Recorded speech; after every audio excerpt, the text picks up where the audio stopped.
हम लोग क्लास 10 की हिंदी की पढ़ाई करने जा रहे हैं और हिंदी में आज हम लोग क्या पढ़ेंगे, लेखक परिचय। और लेखक परिचय का आज पार्ट नंबर 3 हम लोग जानेंगे। पार्ट 1 और 2 में हम लोग गद्य खंड जान चुके हैं। पार्ट 1 और 2 में जो गोडरी भाग 2 आपका पुस्तक है उसका गद्य खंड हम लोग जान चुके हैं। गद्य खंड में जितने भी लेखक परिचय थे, लेखक जितने भी थे 12 लेखक थे, 12 लेसन था तो 12 लेखक थे। 12 लेखकों के बारे में हम लोग क्या किए, जान लिए। अब हम लोग पढ़ेंगे क्या, काव्य खंड। गोडरी भाग 2 जो है ना उसी के जब नीचे देखिएगा, ठीक है, गोडरी भाग 2 मतलब पिछला पीछे के देखिएगा तो पीछे आपको क्या मिलेगा, काव्य खंड मिलेगा। इसमें भी कुल कितने लेसन है, 12 लेसन है। कितने लेसन है, 12 लेसन है। तो इसमें भी हम वही करेंगे, क्या करेंगे, 6-6 लेसन का 2 पार्ट बनाएंगे, ठीक ना। इसमें 6-6 लेसन का 2 पार्ट बनाएंगे। तो आज पार्ट नंबर 3 है, काव्य खंड का बोला जाए तो पार्ट नंबर 1 हो गया। काव्य खंड का पार्ट नंबर 1 है। और ऐसे देखा जाए कि लेखक परिचय का पार्ट क्या नंबर है, तो लेखक परिचय का पार्ट नंबर 3 है, ठीक है। तो इसमें हम बारी बारी से क्या करते हैं, 6 लेसन को जानते हैं और 6 लेसन जो उसके बाद का बचा वो अगले पार्ट में जानेंगे, ठीक है। तो चलिए इसको स्टार्ट करते हैं। तो स्टार्ट करने से पहले करना क्या आपको, इसका जल्दी से क्या कीजिए, स्क्रीनशॉट ले लीजिए। जल्दी से इसका स्क्रीनशॉट ले लीजिए। हम इस साइड हो चुके हैं, अब इसका स्क्रीनशॉट लेकर कॉपी में लिख लीजिएगा, क्योंकि इससे बहुत सारा ऑब्जेक्टिव पूछा जाएगा एग्जाम में। 20 से 25 ऑब्जेक्टिव तो पक्का पूछा जाएगा। 20 से 25 ऑब्जेक्टिव पक्का पूछा जाएगा, इसलिए बोल रहे हैं इसको स्क्रीनशॉट ले लीजिए और स्क्रीनशॉट लेकर कॉपी में लिख लीजिए। चलिए उम्मीद है आप स्क्रीनशॉट ले चुके हैं। अब इसको हम क्या करते हैं, समझाते हैं। तो देखिए पहला जो लेसन है काव्य खंड का, काव्य खंड को कहीं कहीं पद्य खंड भी लिखा रहता है। काव्य खंड को कहीं कहीं क्या लिखा रहता है, पद्य खंड। तो काव्य खंड का जो पहला लेसन है वो क्या है, राम नाम बिनु बिरथे जगी जन्मा। राम नाम बिनु बिरथे जगी जन्मा। उसी में नीचे आपको मिलेगा लिखा हुआ, जोनर दुख में दुख नहीं माने, ठीक है। तो ऐसा कुछ भी क्वेश्चन है कि जोनर दुख में दुख नहीं माने, ये किनकी रचना है, तो क्या लिखेगा, गुरु नानक जी का। मतलब इसके लेखक कौन है, इसके कवि कौन है, तो गुरु नानक जी। या ऐसा पूछा जाएगा कि राम नाम बिनु बिरथे जगी जन्मा, इसके कवि कौन है, राम नाम बिनु बिरथे जगी जन्मा, इसके कवि कौन है, आपको बोलना क्या है, गुरु नानक जी, ठीक है। चलिए अब गुरु नानक जी के बारे में समझ जान लेते हैं कि इनका क्या कब जन्म हुआ, कहाँ जन्म हुआ, इनके जीवन में क्या क्या हुआ, ठीक है। और ये इनका क्या क्या रचना है, कौन सा रचना इनका है। तो लिखा हुआ है कि गुरु नानक जो है वो निर्गुण भक्ति धारा के कवि है, ये याद रखिएगा, ठीक है। गुरु नानक जी जो है वो निर्गुण भक्ति धारा के कवि है। ये पूछा जाता है कि गुरु नानक जी किस भक्ति धारा के कवि है, तो किस भक्ति धारा के कवि है, निर्गुण भक्ति धारा के कवि है। याद हो गया। आगे इनका जो जन्म हुआ है वो 1469 1469 में तलवंडी ग्राम, जिला क्या है जी, जिला लाहौर में हुआ। याद हो गया। गुरु नानक जी का जन्म 1469 डेट याद है, गुरु नानक जी का जन्म 1469 में हुआ। याद हुआ। कहाँ हुआ, तो तलवंडी ग्राम। कहां पर, तलवंडी ग्राम। ये किस जिला में पड़ता है जी, तो लाहौर जिला में। कहां पर, लाहौर जिला, ठीक है। अब ये जो जगह है ये पाकिस्तान में पड़ गया। पहले बंटवारा भारत तो नहीं हुआ था, तो पहले ये जो जगह था वो भारत में ही था। कहाँ था, भारत में। लेकिन जब भारत का बंटवारा हो गया, विभाजन हो गया, ये जगह कहाँ चला गया, पाकिस्तान में। और इस जगह को बोलते हैं नानकाना साहब। क्या बोलते हैं, नानकाना साहब। ये जो जगह, ये जो स्थान है ये किस नाम से प्रसिद्ध है, नानकाना साहब के नाम से प्रसिद्ध है, जो कहाँ अभी है, अभी पाकिस्तान में, ठीक है। इनके पिताजी का नाम था कालूचंद खत्री। पिताजी का क्या नाम था, कालूचंद खत्री। माता का नाम क्या था, माँ का नाम था तृप्ता, ठीक है। पिता का नाम कालूचंद खत्री, माँ का नाम तृप्ता और पत्नी का नाम था सुलक्षणी। पत्नी का क्या नाम था, सुलक्षणी, ठीक है। आगे चलते हैं। मुगल सम्राट बाबर से भी इनकी भेंट हुई थी। पूछा जाएगा कि किस मुगल सम्राट से इनका मुलाकात हुआ था, किस मुगल सम्राट से मिले थे, तो बाबर से। मुगल सम्राट बहुत सारे हैं, बाबर, औरंगजेब, जहांगीर, शाहजहां, हुमायूं, ऐसे बहुत सारे मुगल सम्राट हैं, ठीक ना। तो उसमें किस मुगल सम्राट से इनका मुलाकात हुआ, बाबर से। किन से, बाबर से। ये कौन सा धर्म शुरू किए थे, गुरु नानक जी जो है सिख धर्म का प्रवर्तन किए। किस धर्म का प्रवर्तन किए, सिख धर्म। तो सिख धर्म को स्टार्ट किए, है ना, सिख धर्म के गुरु है। आया समझे ना, गुरु नानक जी जो है वो सिख धर्म का प्रवर्तक है, सिख धर्म को स्टार्ट किया है, उसी के लिए गुरु जी है। आगे कि गुरु नानक जी जो है वो पंजाबी और हिंदी दोनों में लिखे कविता। यही पूछा जाता है कि गुरु नानक जी किन भाषाओं में अपनी कविताएं लिखे हैं, तो किन भाषा में लिखे हैं, पंजाबी और हिंदी दोनों भाषा में। आया समझे ना, पंजाबी और हिंदी दोनों भाषा में ये कविताएं लिखे हैं। हिंदी में जो इनका कविता है उसमें ब्रज भाषा और खड़ी बोली दोनों का मेल मिलता है। ब्रज भाषा और खड़ी बोली का क्या मिलता है, मेल मिलता है। ऐसा समझे ना। चलिए आगे, इनकी जो रचनाएं हैं, इनकी रचनाओं को सिखों के 5वें गुरु थे अर्जुन देव। सिखों के 5वें गुरु कौन थे, अर्जुन देव। वही 1604 में क्या किए, संकलित किए। 1604 में क्या किए, संकलित किए, जो गुरु ग्रंथ साहिब के नाम से जाना जाता है। आप नाम सुने ना गुरु ग्रंथ साहिब, तो गुरु ग्रंथ साहिब के नाम से जाना जाता है, इनकी रचना है। यानी कहने का मतलब क्या है कि गुरु ग्रंथ साहिब का रचना कौन किया है, तो किए हैं गुरु नानक जी, है ना। ऐसा ना, लेकिन वो रियल में से मतलब उसको जो भी रचना किया उसको संकलित कौन किए, एक जगह कौन किए, तो एक जगह करने में श्रेय जाता है सिखों के 5वें गुरु अर्जुन देव। आया समझ ना, कोई नहीं कहा। इनकी जितनी भी रचना है सब रचनाओं को 5वें गुरु जो है सिखों के अर्जुन देव, वो क्या किए, एक जगह कर दिए और 1604 में उसको एक जगह करके क्या नाम है, गुरु ग्रंथ साहिब। तो गुरु ग्रंथ साहिब के नाम से वो जाना जाता है। आया, और भी इनकी प्रमुख रचनाएं क्या क्या है जी, तो जप्पू जी, आशा दीवार, रहीरास, सोहिला, इनकी प्रमुख रचना है। पूछेगा आशा दीवार किनकी रचना है, आशा दीवार किनकी रचना है, तो गुरु नानक जी का। सोहिला किनकी रचना है, गुरु नानक जी का। जप्पू जी यह किनकी रचना है, गुरु नानक जी। उसी प्रकार रहीरास किनकी रचना है, गुरु नानक जी। ठीक है, ऐसा कहा जाता है ना कि 1539 में, ऐसा कहा जाता है कि 1539 में वाह गुरु के नाम लेते हुए, मतलब वाह गुरु कहते हुए क्या किए, अपने प्राण त्याग लिए, अपने प्राण त्याग लिए। तो क्या क्या सीख लिए, इनका जन्म कहाँ हुआ, है ना, किस भक्ति के कवि है, निर्गुण भक्ति के कवि। ध्यान रखिएगा, किस भक्ति के कवि हैं, तो निर्गुण भक्ति के कवि हैं। ठीक ना। जन्म कब हुआ, तो 1469 में। कहां पर, तलवंडी ग्राम। तलवंडी ग्राम किस जिला में पड़ता है, लाहौर जिला में, जो अब कहां पर है, पाकिस्तान में। ये जो जगह है किस नाम से जाना जाता है, नानकाना साहब। किस नाम से जाना जाता है, नानकाना साहब। इनके पिताजी का नाम कालूचंद खत्री, माँ का नाम त्रिकटा और पत्नी का नाम सुलक्षणी। यार हो गया, ये सब पूछा जाएगा आपसे। किस मुगल सम्राट से इनके भेंट हुआ था, मुलाकात हुआ था, बाबर से। ठीक ना। ये गुरु नानक जी जो है किस धर्म को शुरू किए, किस धर्म का प्रवर्तक है, तो सिख धर्म के प्रवर्तक है। आया समझना। इनकी कविताएं हैं किन भाषाओं में मिलती है, इनकी कविताएं 2 भाषाओं में मिलती है, पंजाबी और हिंदी। और हिंदी भाषा में भी जो कविता लिखा है उसमें ब्रज भाषा और खड़ी बोली का क्या मिलता है, मेल मिलता है। आगे समझ में। इसके बाद इनकी जो जितनी भी रचना है, सब रचनाओं को 1604 में कौन संकलित किए, तो सिखों के 5वें गुरु अर्जुन देव। कौन, अर्जुन देव क्या किए, संकलित किए। और ये क्या कहलाता है, तो गुरु ग्रंथ साहिब के नाम से जाना जाता है। इनकी और कौन कौन सी रचना है, तो रहीरास, सोहिला, जप्पू जी, आशा दीवार। इनका देहांत कब हुआ, 1539 में, है ना। जब प्राण त्याग रहे थे तो इनके मुख से कौन सा शब्द निकला था, वाह गुरु। कोई दिक्कत, तो चलिए ये पहला लेसन हम लोग जानिए। अब आगे बढ़ते हैं लेसन 2 की ओर। लेसन 2 में नाम क्या है जी, प्रेम ऐनी श्री राधिका। प्रेम ऐनी श्री राधिका। एक और नाम है इसका, करील के कुंजन ऊपर बारो। करील के कुंजन ऊपर बारो। इसमें क्वेश्चन कैसा पूछा जाएगा कि बताइए, प्रेम ऐनी श्री राधिका, इसके कवि कौन है, इसके कवि है रसखान जी। कौन है कवि, रसखान जी। या करील के कुंजन ऊपर बारो, ये भी पूछा जाएगा। करील के कुंजन ऊपर बारो, इसके कवि कौन है, इसके भी कवि कौन है, रसखान। आ गया। अब चलिए रसखान जी के बारे में कुछ जान लेते हैं, है ना। तो रसखान जो है वो सवैया छंद के प्रसिद्ध कवि है। किस चीज से प्रसिद्ध कवि है, सवैया छंद। ठीक ना, सवैया छंद के ये प्रसिद्ध कवि है। ठीक है। रसखान ने कृष्ण का जो लीला गान है, कृष्ण का लीला गान है, वो पदों में न करके किसमें किया है, सवैयों में किया है। किसमें किया है, ऐसा पूछा जाएगा कि बताइए रसखान जो है किसका वर्णन किए जा रहा है अपने सवैयों में, किसका, कृष्ण का, है ना। कृष्ण का है तो ये मुस्लिम, नाम से पता चला ना कि है ये मुस्लिम, लेकिन फिर भी ये कृष्ण के भक्त निकले। नहीं, कृष्ण का ज्यादा वर्णन किया है किसमें, पदों में कि सवैयों में, तो सवैयों में। ठीक है। इनका जो ग्रंथ है, इनका एक ग्रंथ है जिसका नाम है प्रेम वाटिका। ध्यान से सुनिए, पूछा जाएगा प्रेम वाटिका किनका ग्रंथ है, तो रसखान जी का। प्रेम वाटिका से यह संकेत मिलता है कि दिल्ली के पठान राजवंश में इनका जन्म हुआ था। दिल्ली के पठान राजवंश में इनका जन्म हुआ था, रसखान जी का जन्म हुआ था। ये हमको कहां से पता चलता है, तो प्रेम वाटिका से। प्रेम वाटिका किनका ग्रंथ है, तो रसखान जी का। आगे समझना। इनका जन्म कहां हुआ था, तो दिल्ली के पठान राजवंश में। ठीक है। आगे कह रहा है कि कृष्ण भक्त मुसलमानों में, कृष्ण भक्त मुसलमान संतों में रसखान का नाम आगे लिया जाता है। ठीक है। कृष्ण भक्त मुसलमान संतों में रसखान का नाम क्या किया जाता है, आगे लिया जाता है। आगे इनकी रचना से पता चलता है कि ये वैष्णव धर्म के गहन संस्कारी में थे।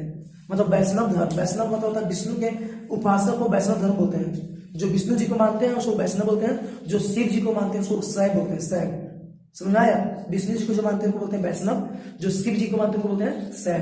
तो इनके रचनाओं से पता चलता है कि वैष्णव धर्म के जितने भी संस्कार था ना, इन्हें कूट कूट कर भरा हुआ था। किन में, रसखान जी में। मतलब मुस्लिम होते हुए भी ये कौन सा धर्म अपना है, वैष्णव धर्म, है ना। वैष्णव धर्म के पूरे संस्कार इनमें कूट कूट कर भरा हुआ था। ये पूछा जाएगा, क्योंकि ज्यादातर बच्चे कंफ्यूज जाएगा, ये तो मुस्लिम है ना जी, ये तो मुस्लिम वाला टिक मार देगा, आया समझे ना। लेकिन नहीं, वैष्णव धर्म के गहन संस्कार इसमें भरे पड़े थे। ठीक है, आगे करें 252 वैष्णवन की वार्ता, 252 वैष्णवन की वार्ता। इससे पता चलता है कि इनके गुरु जी कौन थे, गोस्वामी विठलनाथ। इनके स्वामी गुरु कौन थे, गोस्वामी विठलनाथ, है ना। इनके गुरु जी का क्या नाम है, गोस्वामी विठलनाथ। उन्हीं ने इनको क्या किया, पुष्टि मार्ग में दीक्षा दी है, पुष्टि मार्ग में दीक्षा दी। आ गया। फिर प्रेम वाटिका और सुजान रस खान, इनके दो प्रमुख ग्रंथ हैं। पूछेगा कि सुजान रस खान की रचना, सुजान रस खान जो है किसकी रचना है, तो रस खान की, किसकी, रस खान के। प्रेम वाटिका किसकी रचना है, तो रस खान का। ऐसे ना, ये क्या है, तो ग्रंथ है, क्या है, ग्रंथ। आ गया, ठीक है। प्रेम वाटिका में ये किस चीज का वर्णन किया है, तो प्रेम वाटिका में प्रेम निरूपण रचना है, मतलब प्रेम वाटिका में प्रेम निरूपण क्या है, रचना है। और सुजान रस खान में किसका वर्णन है, तो कृष्ण की लीलाओं का, कृष्ण की भक्ति का, कृष्ण की भक्ति का वर्णन किसमें है, सुजान रस खान में।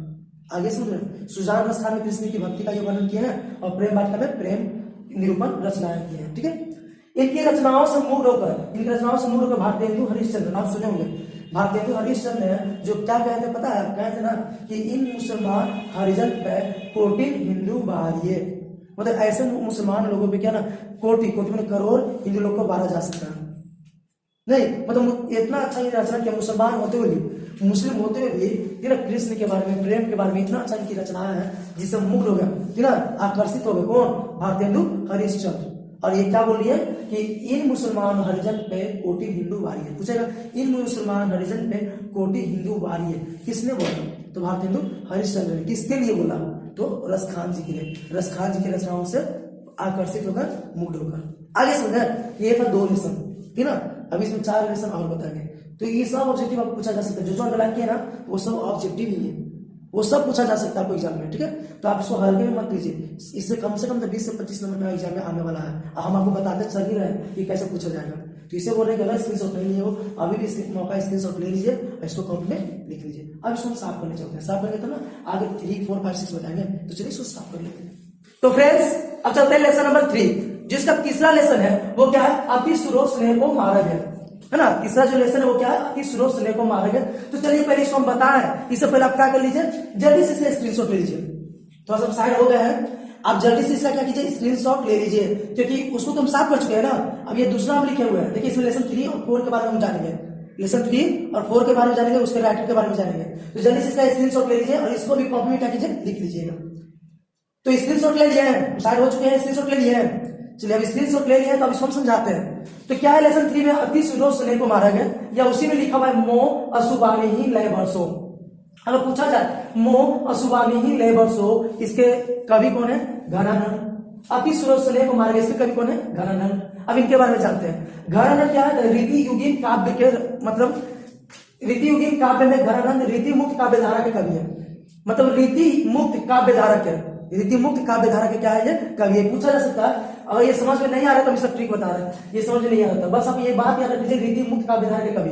अब पूछेगा कैसे, तो पूछेगा ऐसे कि बताइए घनानंद जो है किस प्रकृति के कवि है, मतलब इनका जो कविता होता था या जो भी रचना होता था किस तरह का होता था। तो ऑप्शन में कहीं ना कहीं ये रहेगा रीति मुक्त काव्य, कहीं ना कहीं ऑप्शन में क्या रहेगा, रीति मुक्त काव्य। आपको उसको टिक मार लेना। तो समझाएगा कैसे, पूछा जाएगा कि किस प्रकृति के कवि है, तो रीति मुक्त काव्य के ये कवि है। सिरमौर में होता है बहुत ऊंचे, सबसे ऊपर, मतलब सबसे बड़े कवि है। किस रीति मुक्त काव्य के सबसे बड़े कवि कौन है, तो घनानंद। आ गया, इनका जन्म 1689 में हुआ, ठीक ना, पूरा पूरी पता नहीं है लेकिन लिखा हुआ है कि 1689 के आसपास हुआ। और 1739 में नादिर शाह, नाम सुने होंगे, नादिर शाह एक लुटेरा था, पता कि नहीं, नादिर शाह एक लुटेरा था जो भारत पर आक्रमण किया था लूटने के लिए, ठीक है, बता रही हूँ। तो नादिर शाह के सैनिकों द्वारा इनको क्या किया गया, बंद कर दिया गया, मतलब आगे समझे ना, नादिर शाह के सैनिक क्या कर दिया था, हत्या कर दिया था। कब, तो 1739 में जन्म हुआ, 1689 में, और 1739 में क्या हुआ, मृत्यु हुआ। मृत्यु कैसे हुआ, तो नादिर शाह के सैनिकों के द्वारा, ठीक है। ये मुगल बादशाह मोहम्मद शाह रंगीले, एक बार फिर से देख लेते हैं, रीति मुक्त काव्य के ये क्या कवि है। दूसरा बात, जन्म हुआ कब, 1689, 1739 में क्या हुआ, नादिर शाह के सैनिकों द्वारा क्या हुआ, मारे गए, है ना, मृत्यु हुआ। इसके बाद क्या है, मुगल बादशाह मोहम्मद शाह रंगीले। मोहम्मद शाह रंगीले क्या है, ये मीर मुंशी का काम करते थे। ठीक है, मीर मुंशी का काम करते थे। पूछा जाएगा कि किनके यहाँ ये मीर मुंशी का काम करते थे, तो मोहम्मद शाह रंगीले, है ना। तूने वो रंगीले कैसा जादू किया, नहीं वही रंगीले, मोहम्मद शाह रंगीले जो कि एक मुगल बादशाह है, उन्हीं के यहाँ मीर मुंशी का क्या करते थे, काम करते थे। ये भी पूछा जा सकता है इनमें से कौन मीर मुंशी का काम करते थे, भीमराव अम्बेडकर, घनानंद, प्रेमचंद, या अभी ऑप्शन दे देगा तो किसको भी मारेगा, ठीक, घनानंद। मीर मुंशी का काम कौन करते थे, घनानंद। कहां पर, तो मोहम्मद शाह रंगीले जो कि मुगल बादशाह थे। आगे, ये अच्छे गायक भी थे और बहुत बड़े कवि थे। सुजान नाम के ये नर्तकी थी, सुजान नाम की एक नर्तकी थी जिनसे ये प्यार करते थे। ठीक है, सुजान नाम की नर्तकी से प्यार करते थे। पूछा जाएगा कि ये किनसे प्यार करते थे, तो सुजान नाम की नर्तकी से। ये भी पूरा गारंटी नहीं, ऐसा कहा जाता है, ऐसा कहा जाता है कि सुजान नाम की नर्तकी थी जिनसे प्यार करते थे, लेकिन विराग हो गया, मिलन नहीं हुआ। मिलन नहीं हुआ तो दुख से बेचारा क्या हो गए, वृंदावन चले गए, है ना। जो आज के होता है ना, मिलन नहीं हुआ तो दुख से कहाँ चले गए, वृंदावन चले गए, और वहां पर क्या करना शुरू कर दिया, काव्य की रचना करना शुरू कर दिया। मतलब जैसे आज के आशिक लोग क्या करते हैं, शेरो शायरी लिखना शुरू कर देते हैं, कर देते हैं दुख में। वही बात है वहां पर भी कि ये क्या हो गया, विराग हो गया, विराग होने में वृंदावन चले गए और वैष्णव धर्म को अपना के क्या किया, काव्य की रचना शुरू कर दी। आगे समझे ना, तो किनसे प्यार करते थे, सुजान से, जो कि एक नर्तकी थी। ठीक है, अब विराग होने पर कहां चले गए, वृंदावन, वहां पर क्या किया, वैष्णव धर्म को अपनाकर क्या किया, काव्य रचना शुरू कर दिए। 1739 जब नादिर शाह क्या किया, दिल्ली पर आक्रमण किया।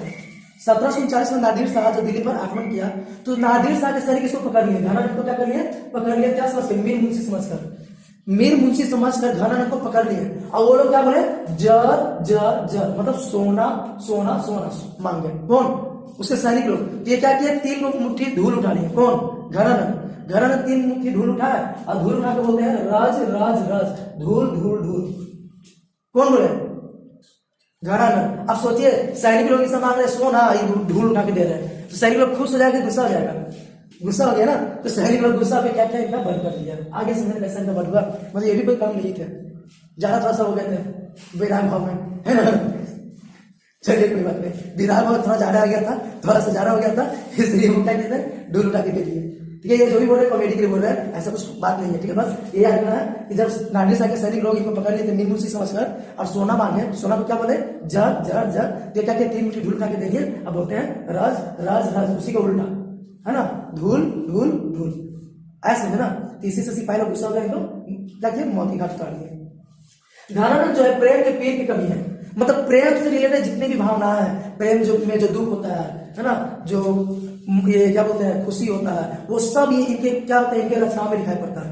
मतलब घनानंद का जो रचनाएं है ना, उसमें प्रेम की हर एक चीज दिखाई देता है, प्रेम का हर एक चीज दिखाई देता है। प्रेम का जो विराग होता है, जो दुख होता है, जुदाई होता है, मिलन का जो खुशी होता है, वो सब दिखाई देता है किसमें, घनानंद के रचनाओं में। आगे समझे ना, इसे इनको प्रेम के पीर की कवि कहते हैं, प्रेम के पीर की कवि कहते हैं। इनका भाषा क्या है, ब्रज भाषा। कौन सा भाषा है, ब्रज भाषा। ठीक है, और इनका सवैया और घनाक्षरी बहुत प्रसिद्ध है, सवैया और घनाक्षरी बहुत प्रसिद्ध है। इनके कौन कौन से ग्रंथ है, सुजान सागर, विरह लीला, रसकेली बल्ली। ठीक है, सुजान सागर, विरह लीला और रसकेली बल्ली का क्या है, विरंग है। ठीक है, और ये जो अभी छंद है, ये जो पढ़ना हम लोग को, अति सुने को मारा गया, कहां से लिया गया है, घन आनंद से लिया गया है। कहां से लिया गया है, घन आनंद से लिया गया है। ये पूछा जा सकता है कि अति सुने को मारा गया कहां से लिया गया, तो घन आनंद से लिया गया। आ गया, चलिए अब अगला लेसन क्यों करते हैं। तो ये जो लाइन किया सब ऑब्जेक्टिव है, आपको बता नहीं कैसे पूछा जाएगा। किसके सैनिकों द्वारा इनकी मृत्यु हुई, तो नादिर शाह के सैनिक द्वारा। कब आक्रमण किया, 1739 में। कहां, दिल्ली पर। तो सिर्फ दिल्ली पर ही नहीं, मथुरा वृंदावन सब पर आक्रमण किया था। वृंदावन गए थे ना, तो मथुरा वृंदावन सब पर आक्रमण किया था। ठीक है, आगे समझे ना। तो किनके ये मीर मुंशी का काम करते थे, तो मोहम्मद शाह रंगीले नहीं। चलिए आगे बढ़ते हैं। अगला लेसन है स्वदेशी, जिसके राइटर स्वदेशी जिनके राइटर बद्री नारायण चौधरी। ठीक है, इनको प्रेमगंज भी बोलते हैं। प्रेमगंज जी जो है भारतेंदु युग के कवि है। कौन सी युग के कवि है, भारतेंदु युग के। जानो यार, प्रेमगंज जी भारतेंदु युग के कवि। आपको याद करना पड़ेगा ये सब कि प्रेमगंज जी किस युग के कवि है, भारतेंदु युग के। इनका जन्म कब हुआ, 1855 में मिर्जापुर, उत्तर प्रदेश। 1855 में इनका जन्म हुआ मिर्जापुर, जो कि बहुत फेमस जगह है ना, मिर्जापुर। उसी मिर्जापुर कहां पर, उत्तर प्रदेश में। पता है आपको ना, मिर्जापुर उत्तर प्रदेश में, वहीं पर इनका क्या हुआ, जन्म हुआ। और निधन कब हुआ, निधन में देहांत कब हो गया, स्वर्गवास कब हो गया, 1922। ये अपना आदर्श किनको मानते थे? तो अपना आदर्श मानते थे भारतेंदु हरिश्चंद्र को। भारतेंदु हरिश्चंद्र को ये क्या मानते थे? अपना आदर्श मानते थे, और इन्हीं को अपना आदर्श मानते हुए काव्य रचना शुरू किए थे। काव्य रचना क्या किए थे? शुरू किए थे। 1874 में मिर्जापुर में रसिक समाज के स्थापना किए। मिर्जापुर के थे ना, तो मिर्जापुर में ये क्या किया? रसिक समाज के स्थापना किया। कब? 1874 में। पूछा जाएगा रसिक समाज की स्थापना किसने किया? प्रेमगढ़। शॉर्ट में क्या बोलेंगे? प्रेमगढ़, या पूरा नाम याद रखना, बद्री नारायण चौधरी प्रेमगढ़। याद हो जाएगा। कहां पर रसिक समाज का स्थापना हुआ? मिर्जापुर में। कब? 1874 में। ठीक है। उन्होंने आनंद कादंबरी, याद रखिएगा, आनंद कादंबरी मासिक पत्रिका बनकर, क्या था? मासिक पत्रिका होता है ना, कोई जैसे न्यूज पेपर कैसे होता है, डेली आता है, तो उसको बोलते हैं दैनिक पत्रिका। क्या बोलते हैं? दैनिक पत्रिका। या फिर कुछ ऐसा भी होता है जो न्यूज पेपर नहीं होता लेकिन रोज निकलता है प्रेस से, तो उसको बोलते हैं दैनिक पत्रिका। कुछ होता है जो सप्ताह में एक दिन निकलता है, उसको बोलते हैं साप्ताहिक पत्रिका। अब कुछ होता है जो महीना में निकलते हैं, जैसे कुछ बच्चे जो कंपटीशन की तैयारी करते हैं, एक बुक आता है प्रतियोगिता दर्पण। प्रतियोगिता दर्पण जो हर एक महीने निकलता है, हर एक महीने का वो निकलता है, हर एक महीने जितने भी घटनाएं होती है वो सब जीके किसमें रहता है? प्रतियोगिता दर्पण में। वो मासिक पत्रिका है। उसी प्रकार ये एक मासिक पत्रिका था आनंद कादंबरी। आनंद कादंबरी क्या है? मासिक पत्रिका। इसका संपादन कौन किए? प्रेमगंज जी। इसके बाद नागरिक नियत, ये क्या है? साप्ताहिक पत्रिका है। इसका संपादन कौन किए? प्रेमगंज जी। ठीक है। प्रेमगंज जी निबंधकार भी थे, नाटककार भी थे, कवि भी थे, समीक्षक भी थे। ठीक है। इनका दो नाटक बहुत प्रसिद्ध है, एक है भारत सौभाग्य, दूसरा प्रयाग रामागमन। पूछेगा भारत सौभाग्य किनका नाटक है? तो प्रेमगंज जी का, या बद्री नारायण चौधरी। आया समझ ना? प्रयाग रामागमन, प्रयाग रामागमन किनका नाटक है? तो बद्री नारायण चौधरी या फिर प्रेमगंज जी। आ गया समझ में? इसके बाद एक काव्य भी लिखे हैं, इस काव्य का क्या नाम है? जीर्ण जनपद। पूछा जाएगा जीर्ण जनपद क्या है? काव्य है। इसके लेखक कौन है जी? तो प्रेमगंज जी। आगे समझे ना? आगे बढ़ते हैं। कि प्रेमगंज जी का जो काव्य रचना है अधिकतर मिलेगा आपको ब्रज भाषा में या अवधी भाषा में। कौन से भाषा में? ब्रज भाषा या अवधी भाषा। याद हो गया? इनका जो अधिकतर काव्य रचना किसमें मिलेगा? ब्रज भाषा या अवधी भाषा। और जो स्वदेशी हमको पढ़ना है, स्वदेशी लेसन, जितना भी लेसन है, लेसन का हम अलग वीडियो बनाएंगे। अभी सिर्फ हम लेखक परिचय बता रहे हैं, लेखक का परिचय बता रहे हैं। लेसन का प्रत्येक लेसन का हम अलग वीडियो बनाएंगे। अलग वीडियो कुछ लेसन का बना भी चुके हैं, अब कुछ का हमको बनाना भी है। सबका अलग से कहानी बताएंगे, अलग से क्वेश्चन से बताएंगे। अभी बस लेखक के बारे में जान रहे हैं। तो ये जो स्वदेशी है ये किससे लिया गया? प्रेमगंज सर्वस्व से लिया गया। पूछे स्वदेशी कहां से लिया गया? तो प्रेमगंज सर्वस्व से लिया गया। तो ये था लेसन नंबर 3 और 4। अब चलिए इसको साफ करते हैं, साफ के जल्दी से लेकर आते हैं लेसन नंबर 5 और 6। तो चलिए तो फ्रेंड्स अब चलते हैं अगले लेसन की ओर। अगला लेसन जो है लेसन नंबर 5, ये है क्या? तो भारत माता। अगर आप अपने बुक में देखते हो तो लेसन नंबर 5 काव्य खंड का, ठीक है ना, काव्य खंड का लेसन नंबर 5 आप देखिएगा तो क्या है? भारत माता। जिसके राइटर कौन है? कवि कौन है? तो इसके कवि कौन है? सुमित्रा नंदन पंत। क्या हो जाएगा? तो भारत माता के कवि कौन है? सुमित्रा नंदन पंत। अब इनके बारे में जान लेते हैं, सुमित्रा नंदन पंत के बारे में। तो इनका जो जन्म है वो 1900 में हुआ है। कब हुआ जन्म? 1900 में। ठीक है। इनका जन्म जो 1900 में हुआ था अल्मोड़ा जिला। कहां पर? अल्मोड़ा जिला के कौसानी, जो कि उत्तरांचल में है। उत्तरांचल पता ना अभी क्या नाम है? उत्तराखंड। अभी क्या नाम है उत्तरांचल का? उत्तराखंड। अभी उत्तरांचल का नाम है उत्तराखंड। तो उत्तराखंड राज्य के अल्मोड़ा जिले के कौसानी में इनका जन्म हुआ 1900 में। ठीक है। जन्म के 6 घंटे बाद इनकी माता थे सरस्वती देवी। जन्म के 6 घंटे बाद इनके माता थे सरस्वती देवी। उनका क्या हो गया? देहांत हो गया। क्या हो गया? देहांत मतलब निधन हो गया। इनके पिताजी थे वो थे गंगादत्त। ठीक है। इनके पिताजी का क्या नाम था? गंगादत्त पंत। ये कौसानी के टी एस्टेट में अकाउंटेंट थे। ठीक है। अकाउंटेंट फीस है क्या क्या हम जानते हैं? क्या क्या जानते? तो सुमित्रा नंदन पंत का जन्म कब हुआ जी? 1900 में। जन्म कब हुआ? ऐसा पूछा जाएगा कि जन्म कब हुआ? 1900 में। कहां पर? किस राज्य में? उत्तराखंड, जिसका नाम उसमें था उत्तरांचल। किस जिला में? अल्मोड़ा जिला में। अल्मोड़ा जिला में इनका जन्म हुआ है और कौसानी जगह है। ठीक है। इनके माता का नाम है सरस्वती देवी, जो 6 घंटे बाद इनके जन्म के 6 घंटे बाद इनका क्या हो गया? निधन हो गया। इनके पिताजी का नाम है गंगादत्त पंत, जो कौसानी में एक टी एस्टेट है, वहीं पर ये अकाउंटेंट है। ठीक ना। बनारस से ये क्या किया? हाई स्कूल में पढ़ाई किया। बनारस में जाके क्या किया? हाई स्कूल में पढ़ाई किया। इसके बाद ये इलाहाबाद चले गए और जीवन भर इलाहाबाद में ही रहे। आगे समझे ना? इसके बाद कहां चले गए? इलाहाबाद। और जीवन भर कहां रहे? इलाहाबाद में। तो ठीक है। 29 दिसंबर 1977 को इनका क्या हो गया? निधन हो गया। मतलब इनका भी देहांत हो गया। आगे समझना, इनका मृत्यु कब हुआ? 29 दिसंबर 1977 को। पंत जी जो है इनका प्रवृत्ति है छायावादी। कैसा? ये पूछा जाएगा कि पंत जी का प्रवृत्ति कैसा है? छायावादी। अब याद रखिएगा, पक्का पूछा जाएगा कि पंत जी किस प्रवृत्ति के थे? छायावादी प्रवृत्ति के थे। कौन प्रवृत्ति के थे? छायावादी प्रवृत्ति के थे। लेकिन इनका जो विचार था वो उदार मानवतावादी था। इनका विचार क्या था? उदार मानवतावादी। इनका जो अंतिम काव्य है वो है लोकायतन। इनका अंतिम काव्य क्या है? लोकायतन। सबसे लास्ट काव्य क्या है? लोकायतन।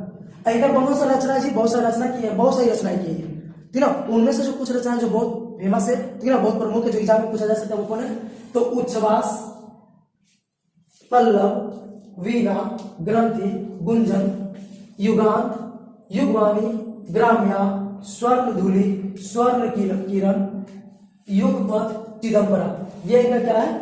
मुख्य रचना है। तो ऐसा पूछा जाएगा, बताइए चिदंबरा किनकी रचना है? तो सुमित्रा नंदन पंत। युगपथ किसकी रचना है? सुमित्रा नंदन पंत। युगवाणी किनकी रचना है? सुमित्रा नंदन पंत। यानी इसमें से कुछ भी पूछ ले, कुछ भी पूछ ले। पल्लव किनकी रचना है? सुमित्रा नंदन पंत, ऐसे लिखना है। फिर पूछा जाएगा कि चिदंबरा को उनको क्या प्राप्त हुआ? तो भारतीय ज्ञानपीठ ये पुरस्कार है। या भारतीय ज्ञानपीठ उनकी किस रचना का पुरस्कार मिला है? भारतीय ज्ञानपीठ पुरस्कार या सम्मान जो है, भारतीय ज्ञानपीठ का सम्मान जो है, उनको किस रचना पर मिला है? तो चिदंबरा पर। किस पे? चिदंबरा पे। आगे समझे ना। तो ये सब जो अंडरलाइन के सब ऑब्जेक्टिव है, तो इसलिए बोलते हैं कि पहले इसका क्या कीजिए? स्क्रीनशॉट ले लीजिए, ठीक है। अभी बोलना भूल गए थे तो फिर से बोल रहे हैं कि अभी भी है, इसका क्या कीजिए? जल्दी से स्क्रीनशॉट ले लीजिए, ठीक है। स्क्रीनशॉट ले लीजिए, बहुत सारा ऑब्जेक्टिव आपको मिलने वाला है। हर एक लेसन में बहुत सारा ऑब्जेक्टिव है, ठीक है ना। यहाँ पर सिर्फ राइटर के बारे में हम जान रहे थे, इतना ऑब्जेक्टिव मिल रहा है। राइटर के बारे में जान रहे हैं तो इतना ऑब्जेक्टिव मिला है। जब इसका कहानी पढ़ेंगे, इसका जो पोएम है वो सब जानेंगे, तो समझिए कि कितना ऑब्जेक्टिव मिलेगा, बहुत सारा ऑब्जेक्टिव मिलेगा। और आपको पता है कि अभी हिंदी या कोई भी सब्जेक्ट का एग्जाम जो है वो 50 नंबर ऑब्जेक्टिव हो चुका है ना। तो ऑब्जेक्टिव नंबर 50% हो चुका है। अगर आपको ऑब्जेक्टिव मजबूत है तो आप कैसे पास हो जाइएगा। इसलिए बोल रहे हैं कि सभी ऑब्जेक्टिव आप ध्यान दीजिए, इसको जानना बहुत जरूरी है। इस सब का भी अलग से वीडियो भी बनाएंगे। भारत माता जो लेसन है ना, इसका क्वेश्चन है या इसका जो अर्थ है, कविता जो है, इसके बारे में हम अलग से वीडियो भी बनाएंगे, ठीक है। और बहुत सारी चीज हम बना भी चुके हैं और बहुत अभी बनाना बाकी भी है, तो उसको बाद में आप देखिएगा। पहले आप इसको क्या कीजिए? अच्छा से कॉपी में उतार लीजिए, स्क्रीनशॉट लीजिए, स्क्रीनशॉट लेकर कॉपी में उतार लीजिए, ताकि आप इसको क्या करो? कॉपी में लिख लो और आपका नोट्स बनकर तैयार हो जाएगा, ठीक है। तो चलिए अगले लेसन को बढ़ते हैं। अगला लेसन आपका क्या है? जनतंत्र का जन्म। क्या है? जनतंत्र का जन्म। तो जनतंत्र का जन्म, इसके कवि कौन है? पोएट कौन है? रामधारी सिंह दिनकर। जनतंत्र का जन्म के जो है पोएट रामधारी सिंह दिनकर, ठीक है। अब इनके बारे में जानते हैं। इनका जो जन्म हुआ है कब हुआ? 23 सितंबर 1908 में। 23 सितंबर 1908 में सिमरिया, सिमरिया है बेगूसराय, बेगूसराय है बिहार में। कहा है? बेगूसराय जो है वो कहाँ है जी? बिहार में है। तो बिहार के बेगूसराय जिले के सिमरिया ग्राम में इनका क्या हुआ है? जन्म हुआ है। कब? 23 सितंबर 1908 को। ये पूछा जाएगा कि रामधारी सिंह दिनकर का जन्म किस गांव में हुआ? तो सिमरिया में, ठीक है। ये कहां पर है जी? बेगूसराय। बेगूसराय कहां है? बिहार में। कब हुआ? 23 सितंबर 1908 को। और इनका निधन कब हुआ जी? 24 अप्रैल 1974 को। मन रूप देवी। पिताजी का क्या नाम था जी? रवि सिंह। पिताजी का क्या नाम था? रवि सिंह, ठीक है। 1928 में मोकामा घाट रेलवे हाई स्कूल, मोकामा घाट रेलवे हाई स्कूल से क्या किया है? मैट्रिक की परीक्षा पास की है, मतलब वहां से मैट्रिक की पढ़ाई की है, ठीक है। और 1932 में पटना कॉलेज, 1932 में पटना कॉलेज से क्या किया है? इतिहास में बीए किया है, ठीक है। 1932 में पटना, जो अपना पटना है ना, पटना में है पटना कॉलेज, वहां से क्या किया? बीए किए इतिहास में, ठीक है। इनकी प्रमुख रचना, ये भी बहुत सही रचना की है। रचना के नाम गीत है ना, याद रखना की बड़ी मुश्किल है, लेकिन फिर भी याद रखना पड़ेगा, क्योंकि सब याद नहीं रखेंगे तो क्या होगा? हम जानते हैं कि कौन पूछेगा, आप जानते हो कि कौन पूछेगा, क्या पता आपको यहाँ पे क्या है? आप पूछ लेगा ये कि अर्धनारीश्वर किनकी रचना है, तो दिक्कत हो जाएगा ना। इससे आपको ये सब याद रखना है, ये सब क्या करना आपको? याद रखना है। और थोड़ा कोशिश करोगे तो आपको याद हो ही जाएगा, नहीं याद हो जाएगा, थोड़ा सा कोशिश कीजिएगा, आपको याद हो जाएगा, ठीक है। तो इनकी क्या क्या रचना है जी? तो प्रणभंग, रेणुका, हुंकार, रसवंती, कुरुक्षेत्र, रश्मि रथी, नील कुसुम, उर्वशी, परशुराम की प्रतीक्षा, हारे को हरित नाम, मिट्टी की ओर, अर्धनारीश्वर, संस्कृति के 4 अध्याय, काव्य की भूमिका, वट पीपल, दिनकर की डायरी, ये इनकी क्या है? रचना है। इतना ही नहीं और भी है, ठीक ना, लेकिन इतना आप याद रख लोगे, ठीक है। तो ऐसा पूछा जाएगा कि वट पीपल जो किनकी रचना है? तो रामधारी सिंह दिनकर, ठीक है। अर्धनारीश्वर तो बहुत खास है जी, अर्धनारीश्वर, कुरुक्षेत्र, नीलकुसुम, उर्वशी, ये बहुत खास है। दिनकर की डायरी, वट पीपल, ये भी बहुत खास है, ये पूछा जा सकता है ज्यादातर, ठीक ना। तो ये सब याद रखिएगा। अर्धनारीश्वर, कुरुक्षेत्र, ठीक है, उर्वशी, वट पीपल, दिनकर के क्या है? डायरी, हुंकार, ये सब पूछा जा सकता है। किनकी रचना है? तो रामधारी सिंह दिनकर का, ठीक है। आगे बोल रहा है कि संस्कृति का जो 4 अध्याय इनका रचना है, इन पर को मिला है साहित्य अकादमी पुरस्कार। संस्कृति के जो 4 अध्याय इनका रचना है ना, इसमें को साहित्य अकादमी पुरस्कार मिला है। और जो उर्वशी है, उर्वशी पे इनको क्या मिला है? ज्ञानपीठ पुरस्कार। उर्वशी में क्या मिला है? ज्ञानपीठ पुरस्कार मिला है, समझे ना। फिर भारत सरकार से इनको क्या मिला है? पद्म विभूषण का भी अवार्ड मिला है। भारत सरकार से इनको पद्म विभूषण का भी अवार्ड मिला है। राज्यसभा के ये सांसद भी रहे, राज्यसभा के ये सांसद भी बने हैं, ठीक है। और ये उत्तर छायावाद के कवि थे, उत्तर छायावाद के कवि थे। कौन? रामधारी सिंह दिनकर जी।